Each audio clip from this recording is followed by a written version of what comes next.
Gemini. Before you brace yourself, before that word in the title makes your stomach tighten the way it probably already has, I want to take the whole thing apart with you slowly, piece by piece, because I think you've been handed a fear you don't actually need to carry. There's a promise sitting in front of you. A call is coming, and it will be more than an apology, and it will land as something that startles you. Let's not swallow that whole. Let's open it up and look at what each part of it really means. Because when you understand what's underneath the words, the fear tends to dissolve and something steadier takes its place. Start with the smallest word, the one people skip right past, not as in not just an apology. That single word is doing an enormous amount of quiet work, and I want you to feel the weight of it. An apology is a contained thing. It has edges. Someone says the words, you receive them, and the transaction closes. But the moment you say something is more than that, you're describing something that spills past its container that won't fit in the tidy shape of a simple apology. What's coming towards you doesn't fit in that shape. It's bigger than the box people usually use for these moments. And that overflow is the first thing I want you to understand. When you find your way to Sarah Angel Tarot, it's usually because part of you is already listening for exactly this kind of overflow, the meaning that refuses to stay small. So if it isn't just an apology, then what is it? Let me dismantle the word apology itself, because it's become almost meaningless from overuse. A common apology is often about the person giving it. It's a way to relieve their own discomfort, to set down guilt, to be told they're forgiven so they can feel lighter. That kind of apology asks something of you. It asks for absolution. But what's approaching you is oriented the other way entirely. It isn't reaching for relief. It's reaching to give you something, to place a truth in your hands that you have every right to possess. And that difference in direction is everything. One kind of sorry takes, the other kind offers. What's coming is the offering kind. Now hold the medium of it for a moment, because this arrives as a call, and that detail is not incidental. In a world where almost everything difficult gets typed out and sent from a safe distance, the choice to use a voice is itself a message. Text is where people hide. You can edit a message a dozen times, strip the shake out of it, delete the sentence that reveals too much, present a version of yourself that's already been sanded smooth. A voice can't do that. A voice carries the tremor. It carries the pause where courage almost fails. It carries the breath before the hard part. Choosing to be heard rather than read is a decision to be undefended, and the person approaching you is choosing exactly that, whether they've consciously realized it or not. Let me take apart the word that's been making your pulse quicken, because I think it's been misunderstood since the moment you read it. Shocking. What is a shock really? Strip away the drama, and a shock is simply the arrival of something your mind wasn't braced for, something that exceeds the size of what you expected. It has nothing inherently to do with danger. A shock can be cold and it can be warm. The body reacts the same way to an unexpected gift as it does to an unexpected loss. That same jolt, that same catch of breath, and only a heartbeat later does the mind sort it into good or bad. So when the promise says shocking, don't let your fear finish the sentence for you. The jolt that's coming is the jolt of something larger than you let yourself hope for, arriving faster than you were ready to believe. Here is the first layer of what will surprise you, and it's a tender one, the specificity. You have probably spent a long time quietly assuming that the details slipped away for them, that the small things you shared dissolved into a general blur while you were the only one still holding them sharp. Prepare to be wrong about that in the most reassuring way. What you're going to hear is precision, references to things you were sure only mattered to you. A memory produced intact with details you'd forgotten you'd even mentioned. That precision is not something a person can fake in the moment. It only exists because they kept it, turned it over, held onto it in private. The specificity is the proof that you were never carrying this alone. The second surprise sits underneath the first, and it's structural rather than emotional. This person is breaking their own patterns simply by making the call at all. Think about who they've been. Consider the shape of how they usually handle things. The retreat, the going quiet, the letting distance do the work so they never have to say anything directly. That's their default, their well-worn groove. And a call shatters that groove completely. For someone whose entire strategy has been avoidance, picking up the phone is not a small step. It's a reversal of their nature. The medium alone tells you that something in them has genuinely shifted, because the old version of them would never have risked being this exposed. The call is the confession before a single word is spoken.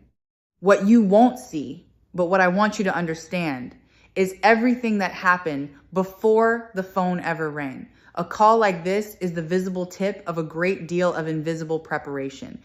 There were sentences spoken aloud to an empty room. There were moments the courage rose and then failed, and the phone was set back down. There was the choosing of a time, the waiting for the right window, the talking themselves into it and out of it more than once. By the time it actually reaches you, this call has already been made and unmade many times in private. What arrives is the version that finally survived all that hesitation, which means it comes to you already tested, already forged in someone's repeated attempts to be brave. There's a bravery in that dialing that I want you to notice, even as you keep every ounce of your own freedom intact. For a person who has always chosen the safer, quieter exit to voluntarily walk into a conversation where they can't control the outcome is a genuine act of courage. And you can acknowledge that courage without it costing you a thing.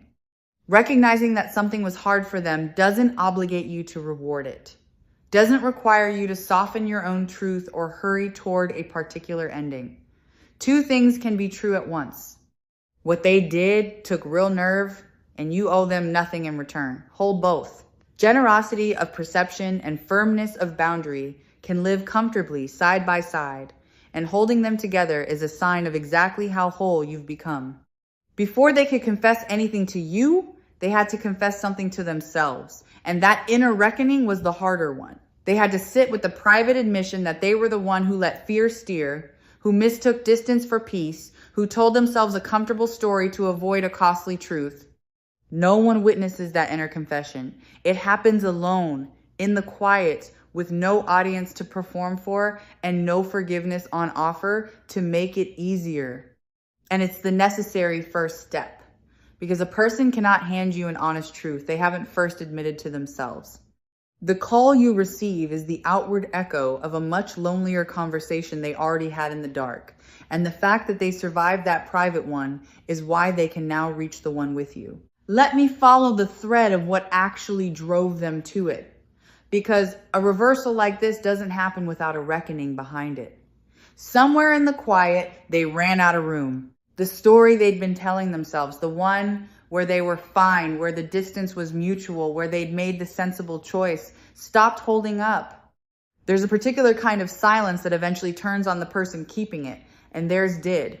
It stopped protecting them and started pressing on them. And when a person's own silence becomes heavier to carry than the risk of speaking, they finally speak. That's the reckoning behind the call. Not a whim, not boredom, the collapse of a story that could no longer support their weight. Something ordinary likely cracked the whole thing open, and I find that detail quietly beautiful. It's rarely a grand event that finally moves a person to reach out. More often, it's something small that slips past their defenses when they aren't braced for it.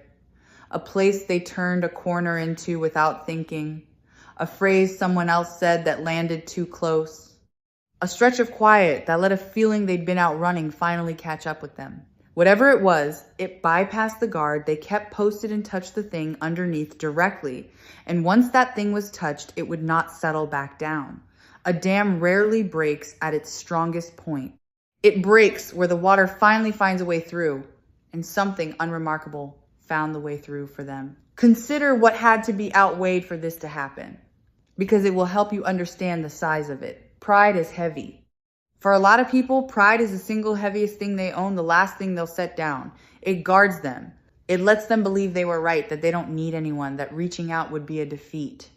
For this person to make this call, Something had to grow heavier than their pride, and there are very few things in a human heart with that kind of weight. The realization of what they threw away is one of them. When the ache of a specific absence finally outweighs the comfort of being right, a proud person does the thing they swore they never would. That's the threshold they've crossed to get to this call. Now let's look at the actual content of what will be said, because I want to dismantle your expectation of it. You might be bracing for a stream of the word sorry, repeated until it loses meaning. That's not the core of it. The core is an admission of value, which is a very different animal. Sorry is about the past, about the wound, about the wrongdoing. But an admission of value is about the present and the future. It sounds less like I hurt you and more like I understand now what I had. It's the difference between someone apologizing for breaking something and someone finally recognizing that the thing they broke was priceless. The second is far rarer and far more powerful, and it's the one that's on its way to you. There's a texture to certainty in a voice that you're going to notice immediately, especially because you may have grown used to the opposite. If this person was ever evasive with you, ever non-committal, ever the one who kept things vague to keep their options open, then the thing that will genuinely startle you is how sure they sound this time. The hedging will be gone. The maybe this, maybe that will have burned away. In its place will be a clarity that you might have doubted they were even capable of. That shift from vagueness to certainty is one of the most telling changes a person can undergo, and hearing it directed at you, about you, is the kind of thing that rearranges what you thought you knew. These are exactly the quieter signals, the ones beneath all the noise, that a reading on Sarah Angel Tarot exists to help you hear clearly. Understand, too, that the person calling is not identical to the one who once went quiet. Time doesn't only work on you. It works on everyone, and it has been working on them. And the one reaching out now has had to become someone a little different in order to do it at all. More honest, more willing to risk looking foolish for the sake of saying a true thing. Less able to hide behind the strategies that used to keep them comfortable. You're not being asked to reconnect with the exact person who hurt you because that person, in some real sense, no longer entirely exists. The one on the line has been reshaped by the very absence they created. Whether that change is enough is yours alone to judge, but don't assume you're meeting the old version. You may be meeting someone who genuinely grew. Here's where I want to turn the whole idea of shock in a direction you might not expect. The biggest surprise in all of this may not be anything they say. It may be how it lands on you. You've perhaps imagined this moment arriving and pictured yourself undone by it, swept up, thrown off balance. But I don't think that's what's going to happen. I think the real shock is going to be your own steadiness. You're going to hear the thing you once desperately wanted to hear, and instead of falling apart, you're going to find yourself calm, grounded, almost serene, receiving it from a place of strength you didn't know you'd built. That composure will surprise you more than their words do. Let me speak to why you're more ready than you fear. Because I sense the worry that you'll be caught defenseless. You won't be the version of you that would have been ambushed by this call, that would have answered breathless and grateful for any scrap. That version has quietly been retired. In the time that passed, you did the slow work of becoming someone with your own center of gravity. So when the phone lights up, you're not going to be the person scrambling. You're going to be the person who can listen without losing yourself, who can feel the whole weight of the moment and still remain standing in it. The one who might be shaken by this call is not you. It's the one making it. There's a quiet power in the mechanics of a call that I want you to hold consciously. A call has to be answered. That means before a single word passes between you, there's a threshold that belongs entirely to you. To answer or not. To answer now or later. To let it come to you on your own terms rather than theirs. That threshold is a small sovereignty, and it's yours. I'm not telling you what to do with it, only reminding you that it exists and that it's yours to hold. The person on the other end is the one hoping, waiting, uncertain whether they'll be received. You are the one who decides.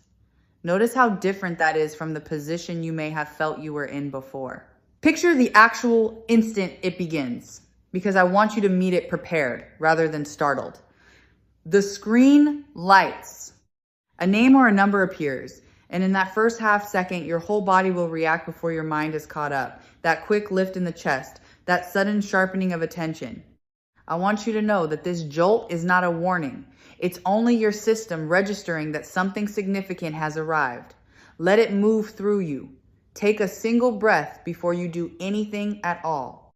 You don't have to answer on the first ring, or the second, or at all if you're not ready in that moment.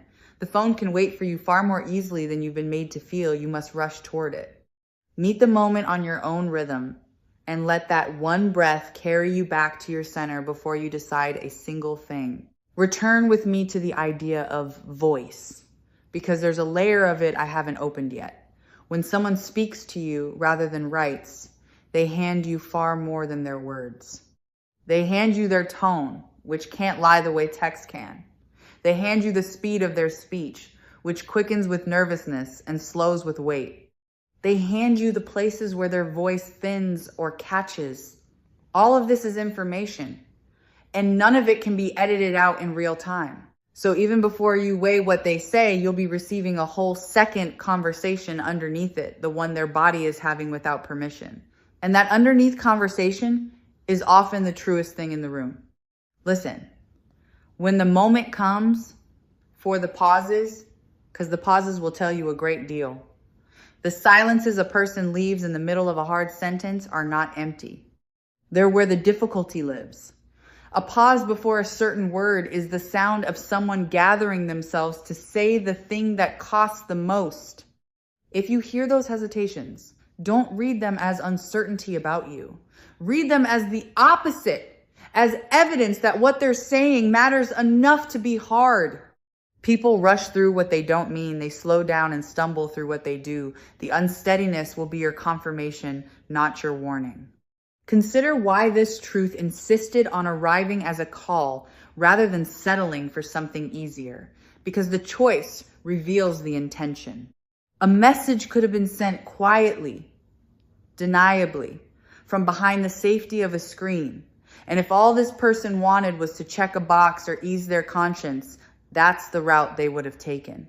But some truths refuse to be delivered from a safe distance.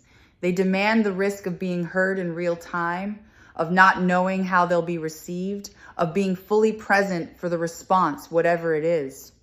Choosing the harder, more exposed channel is itself a statement about how much this matters. Easy truths get typed. The ones that count get spoken. Let me name the real headline of this whole thing. The shock beneath the shock. It's the scale of the feeling. For as long as you knew this person, you probably only ever saw a portion of what they felt, a carefully managed portion, the amount they were comfortable showing. What's coming is the rest of it, the part they kept behind the wall, and the size of it is going to surprise you because you had no way of measuring what you were never shown. People who guard their feelings don't feel less. Often they feel more and guard harder because of it. The flood you're about to encounter was always there. You're just finally going to see the true dimensions of it. Here's a turn I want you to sit with, because it flips the whole frame of the title. The most shocking thing in this exchange might be what you reveal, not what they do. When you meet their flood of feeling with calm instead of collapse, when you receive their certainty without rushing to match it, when you let them see that you have become whole and unhurried and entirely at peace, that will astonish them. They may be expecting to find you either broken or overjoyed, either of which would confirm the story that they still hold the center of your world. Finding you serene instead, kind but sovereign, is the plot twist they haven't prepared for. Your peace will be the thing that stuns the room. Let me pull one belief out into the light and take it apart too, because it may have been quietly running underneath everything. Somewhere along the way, you may have decided that if you had only been enough, they never would have gone quiet in the first place. Look at that idea directly and watch it come apart in your hands. Their silence was never a measurement of your worth. It was a measurement of their capacity in that season. And capacity and worth are entirely separate things.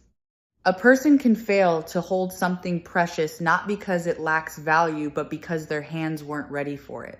Your value was never the thing on trial. It held steady the whole time, whether they could perceive it or not, and the call arriving now is simply their perception finally catching up to a worth that was never actually in question. There's a specific kind of relief coming that I want to name, the relief of finally being believed by the one person whose disbelief once cost you the most. For a while, you may have carried your own account of what happened between you and quietly wondered whether you'd exaggerated it, softened it, or remembered it wrong, especially through a long silence that offered no confirmation either way. When they speak, that doubt gets answered from the outside. You'll hear your own experience confirmed in their words, the reality of what you shared spoken aloud by the very person who once made you question it. That's a quiet vindication, and you're allowed to let it land fully. You weren't imagining the depth of what passed between you. You were right about it all along, and now you get to hear it said. Think about what a call like this completes, regardless of anything that follows it. For a long stretch, you've been living with an unfinished sentence, a question with no period at the end of it, a door left ajar with nothing on the other side that you could see. That open state is exhausting in a way people rarely name. It keeps a small part of you perpetually turned toward a horizon, waiting. The call closes that. It finishes the sentence. Whatever you decide to do afterward, the simple fact of the loop being closed lets a part of you that has been standing guard finally sit down. That completion is a gift that arrives no matter what road you choose next. Let me talk about the choice that will sit in your hands afterward, because I want you to hold it lightly rather than let it press on you. Answering the call, hearing the truth, and letting it land does not obligate you to anything. Receiving is not the same as deciding. You can take in every word, feel it completely, believe its sincerity, and still take all the time in the world before you choose what comes next, if anything does. There's no clock on your response that anyone else gets to set. The confession is theirs to give. The choice of what to do with it is yours to make, unhurried, uncoerced, from your own center. Keep those two things separate in your mind, and you'll move through this with grace. Let me set the idea of forgiveness in its proper place, because the warmth of this moment invites it, and I don't want it to be misunderstood. Forgiveness is not a verdict you deliver on whether what happened was acceptable. It isn't a gate you're obligated to open, and it isn't a performance of pretending you weren't hurt. It's simpler and more private than any of that. Forgiveness is the moment you stop letting the injury run your life, and it's for you far more than for them. You can forgive completely and still choose distance. You can forgive and choose closeness. The forgiveness and the choice are two separate movements, and you hold both of them, and no call, however moving, gets to collapse them into one or hurry either along. Know in advance, too, that you're not required to fill the silences with reassurance.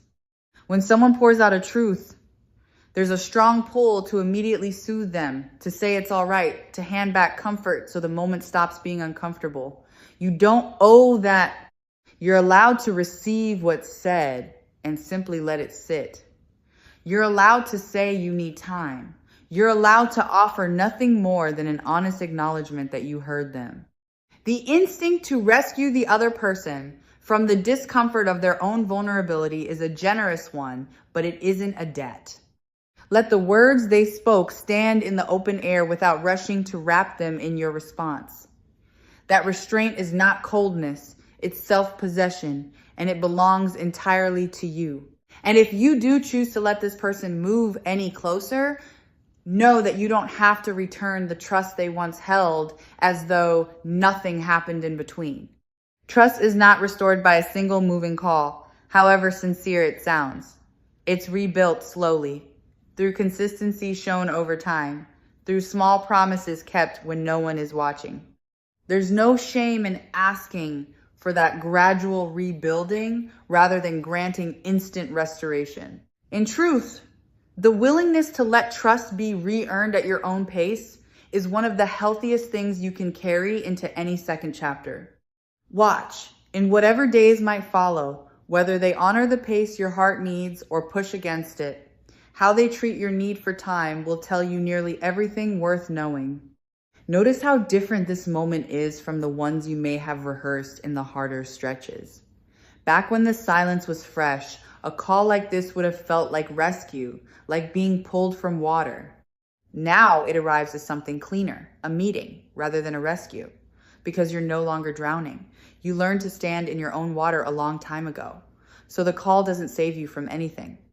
It simply meets you where you already stand, on solid ground you built yourself. And there is a quiet dignity in being met rather than saved, in receiving good news as an addition to a full life rather than a lifeline thrown to an empty one. I want to honor what the waiting taught you, because the call is going to prove that none of it was wasted. Every stretch of uncertainty you sat through was quietly forging the exact steadiness you're about to draw on. If you'd received this call while you were still raw, still reaching, you might have grabbed it and lost yourself in it. But the timing held until you were ready to meet it as an equal, and that wasn't cruelty, it was care. The version of you that answers this call is the version that can handle it well. And that version had to be built. And the building took the very time you thought was being taken from you. There's a thing about your intuition I want to underline here, because this call is going to confirm it. Some quiet part of you already sensed that it wasn't finished. In the moments when your mind insisted it was over and done, a deeper knowing kept gently disagreeing. And you probably talked yourself out of it more than once. When the call comes, let it teach you to trust that knowing next time without the argument. Your intuition has been running ahead of the evidence this whole time, and it's been right. The call is the evidence catching up to what you already felt. Let that recalibrate how much you doubt yourself going forward. I want to say something to the version of you that nearly gave up on this, because that version deserves tenderness rather than judgment. There were stretches, weren't there, when you decided the hoping was foolish, when you tried to force your heart to close the matter and move on for good? That version of you wasn't weak. They were trying to protect you from a disappointment they couldn't rule out. But even as they reached to shut the door, some stubborn ember refused to go fully cold. Some quiet part of you that couldn't quite accept that this was meant to end for good. That refusal, which felt at the time like a failure to let go, turns out to have been a form of knowing. The part of you that kept a small flame lit was in contact with something your reasoning mind couldn't yet see, and this call is the proof that the flame was worth keeping. Let me widen this out, because the shift underway reaches past this single relationship. When one long-held question in your life finally gets an answer, a strange thing happens to everything around it. Energy that was tied up in the not knowing gets released, and it flows into places you didn't expect. You may notice, after this call, that other stuck things in your life begin to loosen almost on their own, as though resolving this one held tension freed up a reserve you'd been unconsciously spending on it. A single knot coming untied relaxes the whole rope. Watch for that ripple in the days that follow, in rooms of your life that seem unrelated to this one. There's something you'll quietly carry away from this that has nothing to do with whether you rebuild anything, and it's worth naming on its own. You will have witnessed a person choose honesty over comfort, humility over pride, presence over the safety of distance. Watching someone actually do that, watching a guarded heart open in real time, is rarer than most people ever get to see, and it tends to leave a mark. It teaches you, at a level far deeper than argument, that people are capable of genuine change, that a story is never quite as finished as it appears, that the ones who go quiet are not always gone for good. You'll take that knowledge forward into every future connection, and it will make you a little more patient, a little more willing to believe in what a person can become. That lesson is yours to keep no matter what you decide about this particular call. I want to prepare you for the aftermath, the quiet that follows the call, because it has a particular quality worth naming. After a moment this charged, there's often a stillness, an almost anticlimactic calm, where the enormous thing has happened and now the world is simply going on. Don't mistake that quiet for nothing. It's the sound of something settling into place. It's a nervous system that's been braced for a long time, finally allowed to unclench. You might feel a strange spaciousness, A room in your chest that used to be occupied by the question and is now simply open. That openness is not emptiness. It's the space where new things get to grow. Let me be honest about the range of feelings the call might stir, because I want you to give yourself permission for all of them. You might feel joy, plain and bright, and you're allowed to feel it without second guessing whether you should. You might feel an old ache resurface alongside the relief, and that's allowed too, because the heart can hold gratitude and grief in the same breath. You might feel a startling calm, as though a part of you always knew this call was coming and is simply nodding at its arrival. Whatever rises, let it rise. Don't script your reaction to fit anyone's expectation, including your own. The honest response, whatever it turns out to be, is the right one. There's a form of respect I want you to extend to yourself in advance, which is to trust that you'll know. When you hear their voice, when you receive their certainty and their specifics and the tremor underneath, some clear part of you is going to register whether this is real, whether they've truly changed, whether what's being offered is solid. You don't need to figure that out ahead of time or brace with a strategy. Your discernment is sharper than your anxiety gives it credit for. In the moment, from your centered place, you'll be able to feel the truth of it, and you can let that felt sense guide you rather than any rule you tried to decide on beforehand. Let me return one more time to that word from the title and set it down gently in its proper place. Shocking. By now, I hope it's lost the sharp edge it had when you first read it.